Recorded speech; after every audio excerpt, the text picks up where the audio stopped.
Hello, dear students. I am Samir Velankar. I welcome all of you to this next video on graph data structure. Well, in this video also, we are going to continue with DFS traversal. We have come a long way in this topic. In the first video in this series, I explained how to manually check what is the output of DFS traversal. In next video, I explained what is algorithm for DFS, which was recursive algorithm. Now, in this video, I will tell you what are the types of edges in DFS traversal of a graph.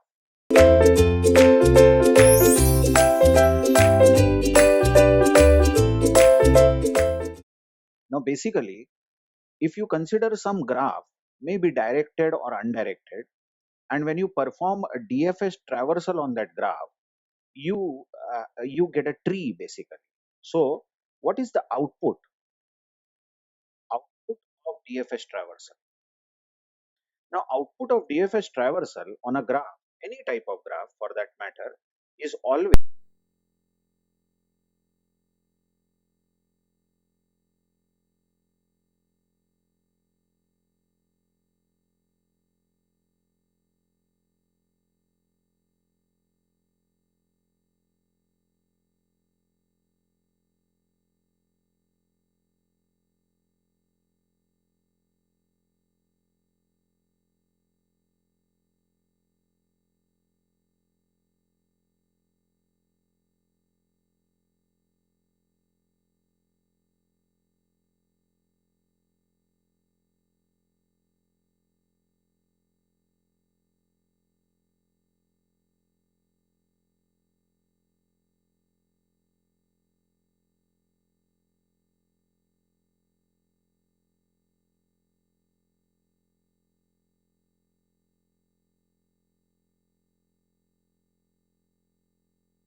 Now this fourth vertex has been explored or discovered at time 3. Now from 4, you can go only to one vertex, isn't it? There is only a directed edge to 6. So we will say discovery time of 6 is 4. Observe now, from 6, you can go only to 2. Check this. There is an edge from 6 to 2, but you can't go to 2. Why? Because 2 has been visited. You know DFS in and out. I'm sure you know. You won't go from 6 to 2 because 2 is already visited. So 6 is such a vertex which will not take us to any other new vertex. We call this type of vertices as dead end. That means 6 has been totally discovered and we should now shut down 6. That means this is the close time of 6 or end time of 6. Remember, the begin time of 6 was 4. So the end time, and after all, after 4, we don't have any vertex labeled as 5. So the end time of this sixth vertex is 5. And now you know what we do after we get a dead end. We will backtrack to the vertex from where we came to 6, isn't it? Well, we came to 6 from 4. So we are backtracking to 4. And now we ask 4, hello 4, do you have any adjacent vertex which is still pending? And 4 answers no, because you can see that 4 had only 6 as adjacent vertex. So now clearly fourth vertex is also a dead end. It won't take us to any new vertex. So this is the close time of 4 or end time. Now end time is 6 then. We are just ticking the clock by 1 every time. Now then, after 4 is a dead end, we will backtrack to 2, as you see, because we came to 4 from 2. If we are back to 2, 2 is also a dead end, you see, because 2 does not have any neighbors now, which can be explored. So end time of 2 has been discovered. End time is 7. I hope you know that end time means now we are never going to go to 2 again. Never. Because 2 has been totally explored and it has been closed at time equal to 7.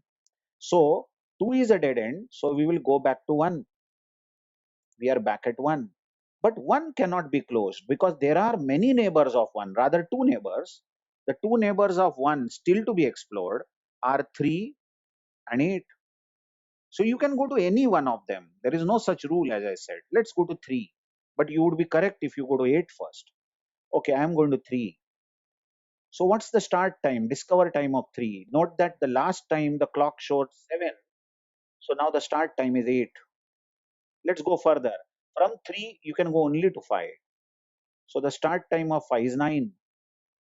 Now from 5, you have two options. You can go to 7, you can go to 7 or 8. You can select any one of them.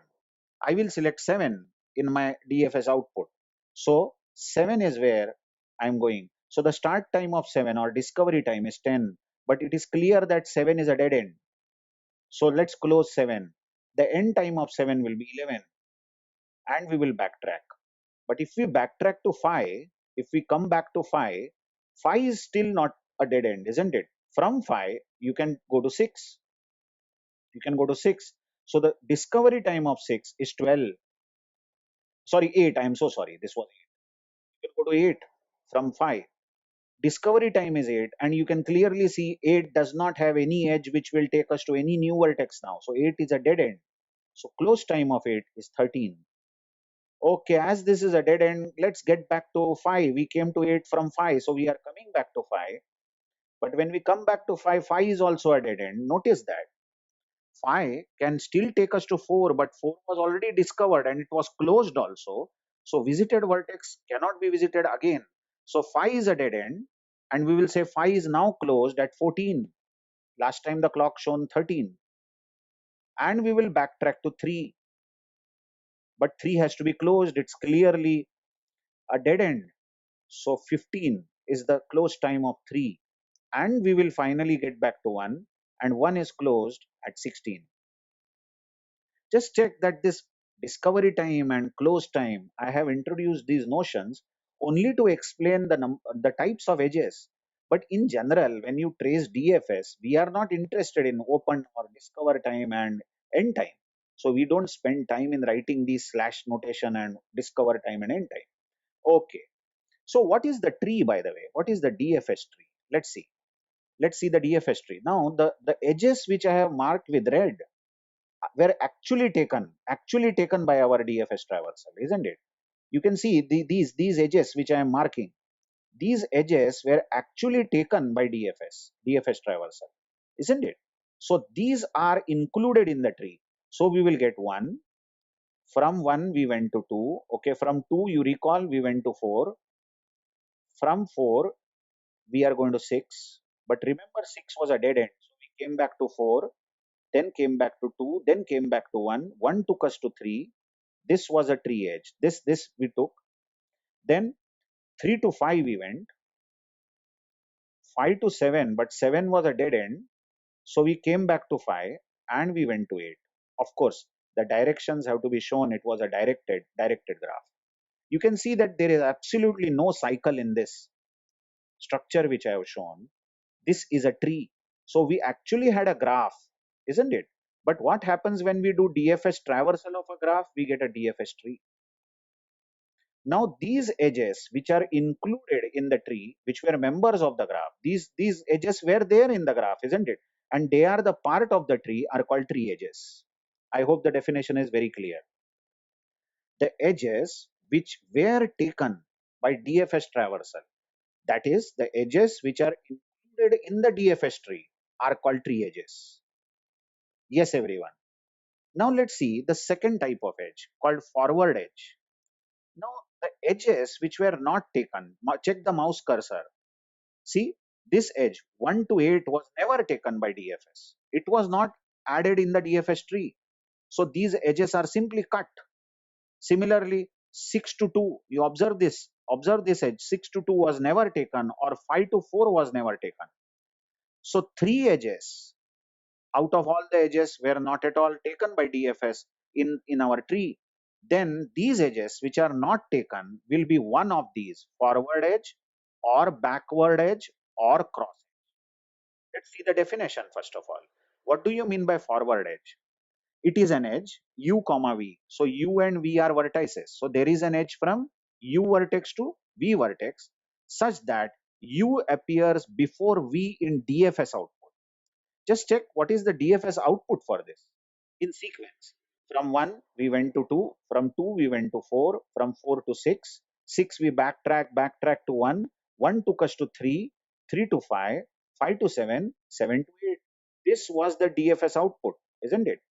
So coming back to the definition of forward edge, it is an edge u comma v where u and v are vertices such that u appears before v in DFS output and there is a path from u to v. In other words, v is descendant of u but not the part of DFS tree. You check that there should be an edge which is not the part of DFS tree. Only then it will be qualified to be a forward edge. Let's see an example. Okay, let's see an example. You see this edge 1 to 8. Check this edge 1 to 8 where the mouse is hovering. 1 to 8 is not added in the DFS tree, isn't it? So I will write it here. This edge is 1 comma 8. 1 comma 8 is the edge, vertex 1 to vertex 8. So you can label this as u and this as v. U is 1 and v is 8, isn't it? And u comma v is not the part of the tree. Now then, is this a forward edge or backward edge or cross edge? Now if u comes before v in the DFS output, what is u? U is 1. And what is v? V is 8. Is 1 coming before 8 in the DFS output? Just check the DFS output. Yes, 1 is coming before 8 in the DFS output, isn't it? Yes, it is true. 1 comma 8 and 1 is coming before 8 in the DFS output. But that's not enough. It's not that now it will be called as forward edge, because you see the definition says that u appears before v in the DFS output. Yes, 1 appears before 8, but there should be a path from u to v. And there is a path, come on, 1 to 8, there is direct edge from u to v. So definitely this 1 to 8 does not appear in DFS tree, and u comes before v. 1 comes before 8 in the DFS output, and there is a path from u to v, forward path we say, from start vertex to end vertex, u to v. So this edge will be labeled as forward edge. Let's see one more example. See this edge, 6 comma 2 is, check this edge, 6 comma 2. Now if you see this 6 comma 2 is the edge, 6 comma 2, then u is 6, u is 6 and v is 2. Now definition of forward edge is, if edge is u comma v, then u should appear before v in the DFS output. Let's see whether 6 appears before 2. U must appear before v. Whether 6 appears before 2? No, 6 appears after 2. In fact, 2 appears before 6, isn't it? So you see the definition of back edge.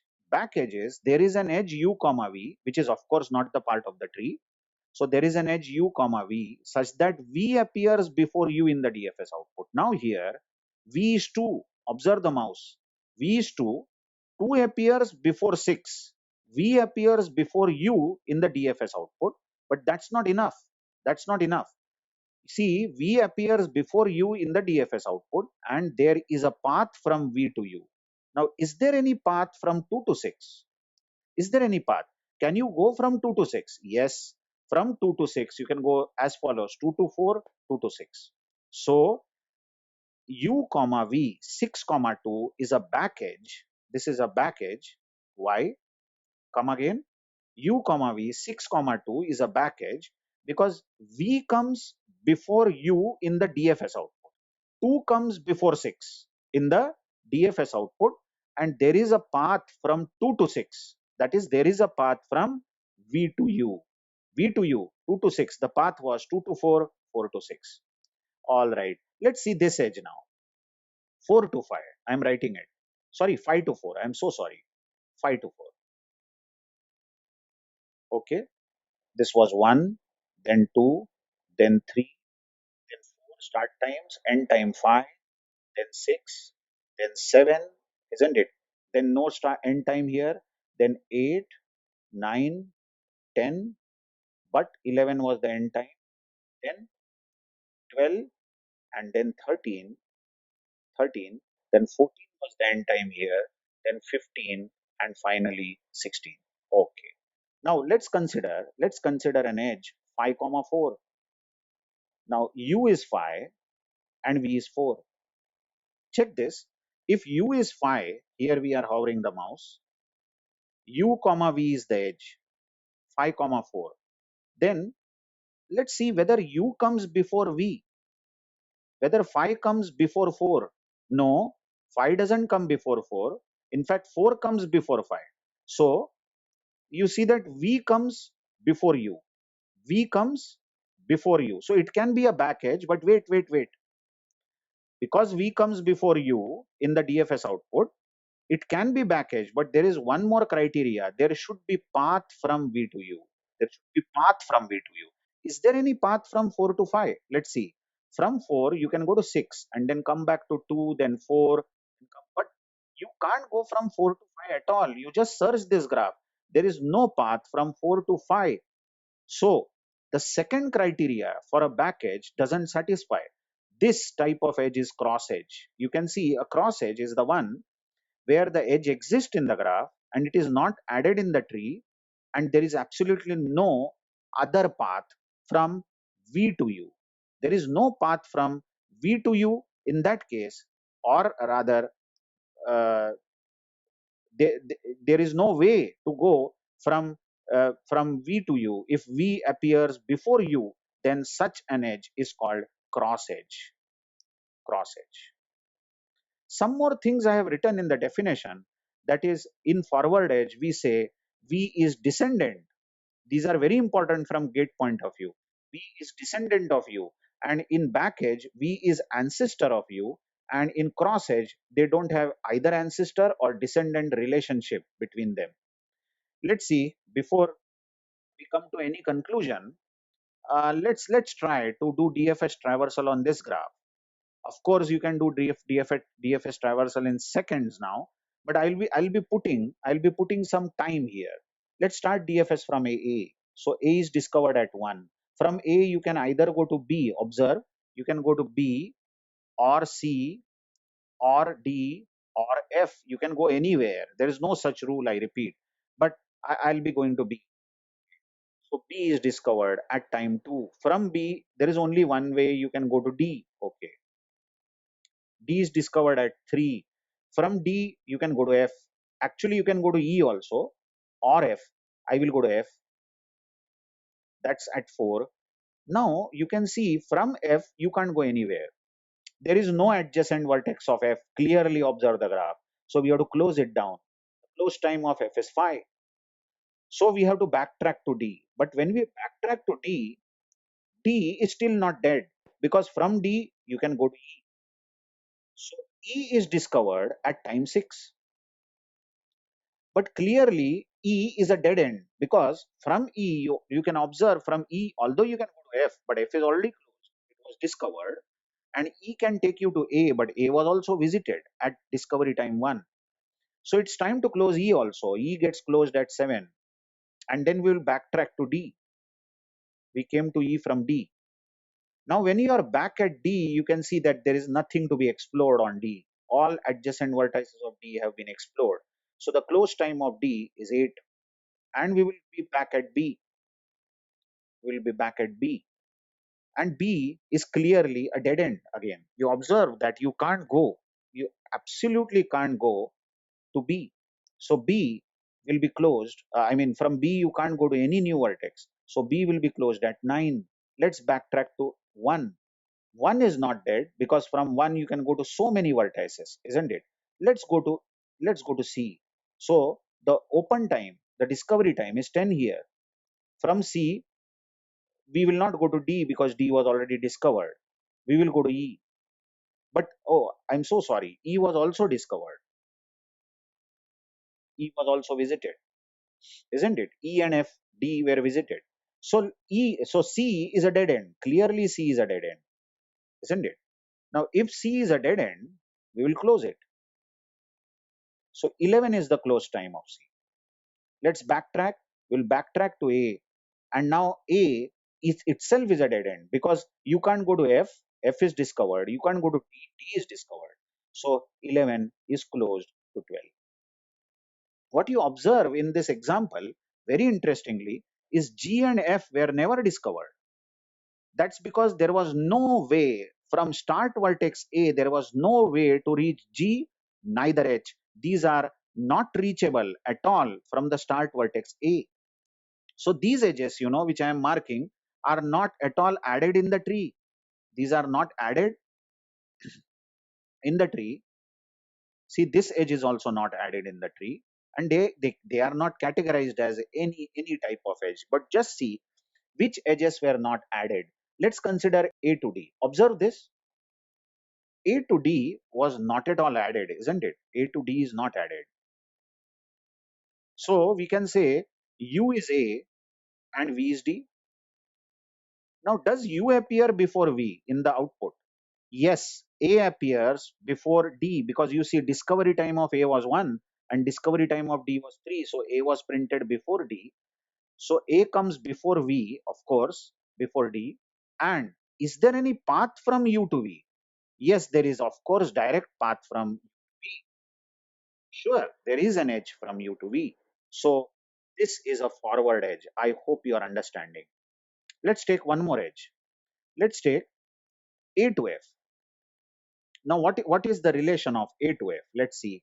You might have found out this is also forward edge. Now, U is A and V is F. Is U printed before V? Yes, U is printed before V. Discovery time of U, that is A, is 1 and discovery time of F is 4. And is there any path from U to V, A to F? Yes, there is a path. Direct edge is there. So this is also a forward edge or forward edge. Yeah. Let's consider E to F. E to F. So U is E and V is F. Is U printed before V? Let's see. Is U printed before V? Is E printed before F? No. Discovery time of E is 6. Discovery time of F is 4. In fact, F is printed before E. That is, V is printed before U here. I'll better write it. V, that is that is F, is printed or discovered before U, and U is E.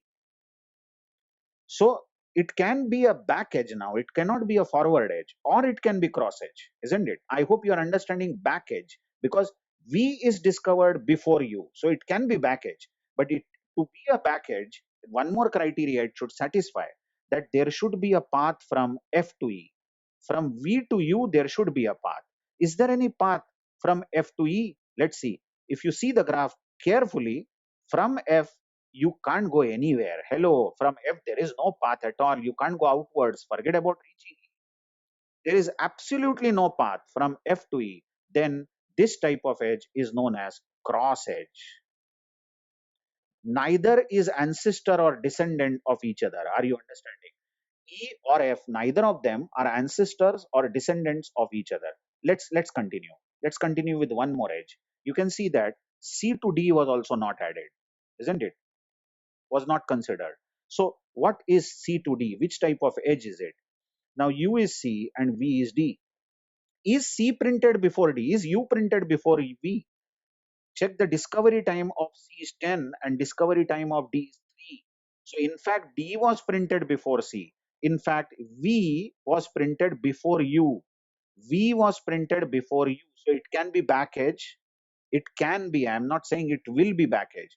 But there is one more criteria. V is printed before U, and there should be path from V to U. Then only it is a back edge. So there should be a path from D to C. Let's see, is there any path from D to C? Absolutely not. You can see there is no path. You can go, of course, from D to F, but from F there is no path to C either. So there is no path from D to C. So this is also a cross edge. Any other edge which was not taken? Let's see. Oh yes, A to D we considered that. Oh, E to F, E to A. Let's take E to A. Observe the graph, E to A. So U and V are E and A respectively. Let's see whether E is printed before A or A is printed before E. Of course, A is printed before E. See their discovery times. That means V is printed before U. V is printed before U. So it can be back edge. But there is a criteria. V is printed before U, and there should be a path from V to U. Is there any path from V to U? Remember, V is A here. Yes, there is a path from V to U. A to C, C to E. So E to A is a back edge. I hope you have understood the definitions very well. You keep checking these definitions and reading them, and try to understand the meaning of them with these examples. Thank you very much.